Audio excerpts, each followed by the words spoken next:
Hey gents, Idaho here. We need to talk about Japan. Specifically, we need to talk about the Japanese prop planes that are in most War Thunder Simulator battle lobbies in the prop tiers these days, on both sides. I often see Japanese planes recommended to new players, and I understand why. They could level the player field against some more experienced pilots, and in a hobby with such a steep learning curve, it would seem that they might help make sim mode more accessible to newer players who can get kills and get a feeling of accomplishment, which can help break up the frustration of that learning curve. But I believe recommending Japan to new pilots does them a disservice because Japanese props are simultaneously broken and unbalanced, and anyone who learns on them is in for a shock when they try to fly another nation or move on to jets. Let's start with broken. I'm not going to ask you to take my word for this. Let's turn instead to Mark Murphy and Charlie Lynch, who are two pilots who have flown a Zero in real life. This clip comes from the Fighter Pilot Podcast, episode 126, which is about the Zero. One of the flying characteristics that Charlie and I found out very early in flying the Zero is this airplane is absolutely amazing at low airspeeds. You know, as we flew it with other airplanes in our fleet, you know, we might go up and play a little or dogfight a little bit. And below 200 miles an hour, I can loop it, I can do a half a Cuban just with the power to weight ratio. Underneath 200 miles an hour, I don't think any other U.S. airplane could come close to dogfighting with me. But above 200, the stick pressure starts to get heavy. Okay. And all of a sudden, that maneuverability goes away. And about 220, it's actually starting to get difficult to fly. Oh, wow. And a lot of people would never realize that. You'd think, oh, the faster you go, the more maneuverable. So its happy place is 180 to 200 miles an hour. That is where this thing is just shines. This jives with a 1944 report from a U.S. Navy combat evaluation of a captured A6M5, a Model 52-0, versus an F4U-1D. This report's available from World War II aircraftperformance.org, and I've linked it below. The report states, the maneuverability of the Zeke 52 is remarkable at speeds below about 175 knots, or about 200 miles an hour, being far superior to that of the F4U-1D. Its superiority, however, diminishes with increased speed due to its high control forces, and the F4U-1D has the advantage at speeds above 200 knots, or about 230 miles an hour. Given this, the tactic suggested in that document is to avoid dogfighting the Zero and instead to use the Corsair's superior power and high-speed performance to, quote, engage at the most favorable moment, or in other words, to choose when to engage and when not to engage, which assumes that the Corsair is able to dictate when it will or won't engage. And one of the ways it can do that is suggested by the advice to the Corsair if a Zero appears on its 6 unexpectedly. The advice is simply roll and dive away into a high-speed turn. The rationale here is that because of those high control forces, the Zero will not be able to follow. His controls will stiffen, his turn will widen, and he'll make a far larger turn radius such that by the time he's pointing back at the Corsair again, the Corsair will already have accelerated past the Zero's top speed and extended away. This jives also with the 1943 report comparing the Zero and the lowly P-40, which states that above 200 miles an hour, the Zero becomes increasingly hard to maneuver, and at 300 miles an hour, it requires a great deal of force on the controls for even a gentle turn. At 300 miles an hour, it is practically impossible to make it roll. Above 275 miles per hour indicated, the P-40 will outmaneuver the Zero. Let's test this in War Thunder. Can an F4U-1D escape a Zero on a 6 by diving away into a high-speed turn? All right, here we go.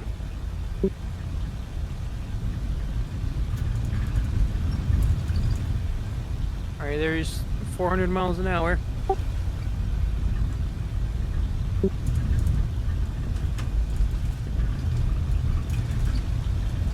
Nope. I mean, you're staying right there. Yep, inaccurate. And it's one of those things that if you look at our airshow routines, starting, a loop in the Corsair, you're at 325 and it's fingertip pressure. That plane will go wherever you want to point it. I can't imagine we could ever get the Zero up to that speed and not make a smoking hole in the ground.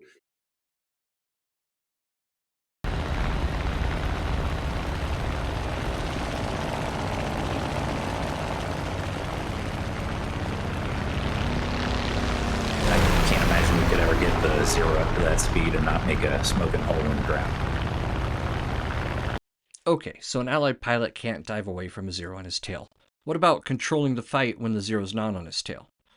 Remember that 1944 report said of the Corsair, when attacking the Zero, use your superior power and high-speed performance to engage at the most favorable moment. This also jives with what Mark Murphy said about flying a Zero against a Corsair. Whoever is flying the Zero cross country knows the other people are hating on them, because we really don't want to be going faster than 180 or 190 in the Zero. Otherwise, the stick forces become a lot.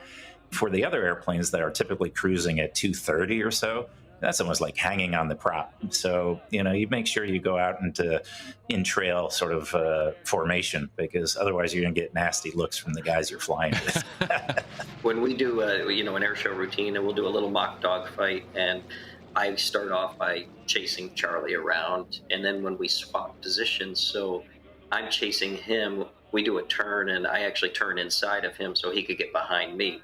We choreograph that obviously on the ground, but then to do it in the air, it actually takes a lot of work. The listeners, maybe they'll understand, but it takes a lot of work to choreograph the dance, the air show routine with those two airplanes to make it look like we're still dogfighting, because it's not a competition under different circumstances. His speed, my maneuverability, to keep them at show center. It's a lot of fun, but certainly we've had to practice that a lot to make it look good. This is why I think the Japanese aircraft lost the war, is if he came at me with speed and then turned away, by the time I turned and had a gun sight on him, he's gone and out of range. There's just no way that the Japanese Zero could keep up with that tactic.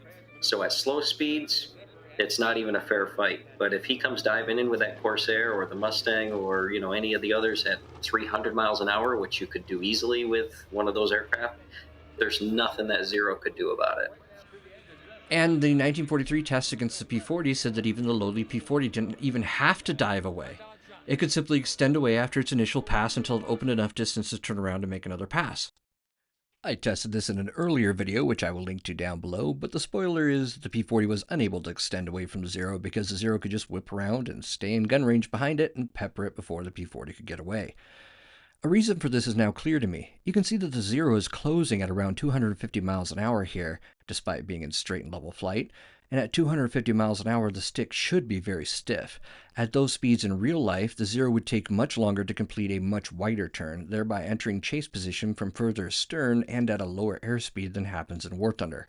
And if the Zero were cruising at a more maneuverable 190 miles an hour, 60 miles an hour slower, it could complete its turn faster, but again, it would be 60 miles an hour slower than in the original scenario, and so it would be similarly disadvantaged when beginning its stern chase of the P-40. Other Japanese planes in War Thunder are similarly overpowered. It's as if the mere fact of being Japanese means that the planes have all the perceived advantages and none of the historical limitations of real Japanese planes, including their tendency to burn. I can't tell you how often I've set a Japanese plane on fire only to have it put the fire out a moment later. Recently, I discovered a reason for this. What the fudge is this? No need for self-sealing fuel tanks when you have a magical fire suppression system. Gaijin, somehow I think if it worked this well in real life, we'd have heard about it, instead of hearing that Japanese planes behave like torches. But here's the thing, even if Japanese planes were modeled accurately, I would still find it problematic for them to be included in every simulator lobby in War Thunder, and I still would not recommend them to beginners. Here's why. First, having Japan in every lobby means that their opponents have only one quote-unquote correct tactic. As Zero players love to remind anyone who complains about their third party, the only correct tactic to fight them is to stay fast and play pure hit and run. But that's not fun for those who enjoy other tactical playstyles like dogfighting. The fact is, fighting against Japan and fighting against Germany are such different experiences with such different tactics and expectations that merging them together is not only ahistorical, but it fundamentally breaks the balance of the lobby. Now, I'm not saying there can't be mixed lobbies, but there should be just as many lobbies that are limited to historical matchups only. Second, I really do think Japanese planes do a disservice to their pilots. I mentioned earlier that they might help alleviate the frustration of that steep learning curve. In other words, they're treated like training wheels. And I agree, they really are like training wheels. But here's the thing. Training wheels don't actually teach kids how to ride a bike. I have 7 kids. I should know. The skills needed to ride a bike with training wheels do not transfer to a bike without them. Training wheels don't teach balance or momentum, and if a kid tries to steer a real bike the way they steer a bike with training wheels, they're in for a tumble.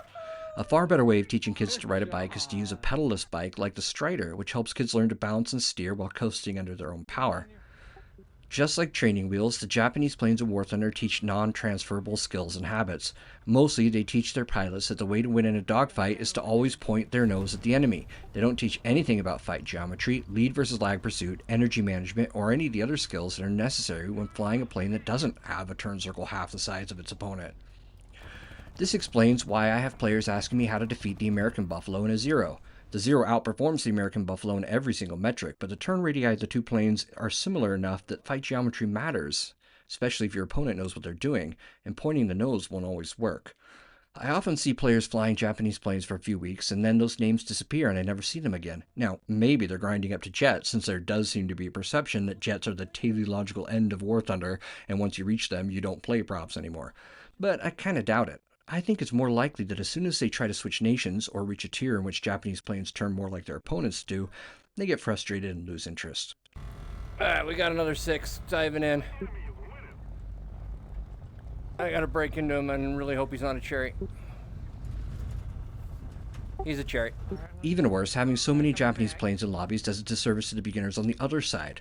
When a new pilot asks me how to survive an encounter with the Japanese plane, I can't give them any pointers because I couldn't get out of that situation. If there's a 0 on your 6 and your energy states are even close to similar, all you can do is pray. There's nothing a new player can learn to get better in that situation. The best anyone can tell them is don't get into that situation in the first place, which is not helpful, especially for those players who want to learn how to dogfight, rather than being told that they have to play pure hit and run all the time. Okay, to summarize, Japanese props in War Thunder Simulator battles are broken and unbalanced. If you're a new pilot and you want to learn, don't fly Japan.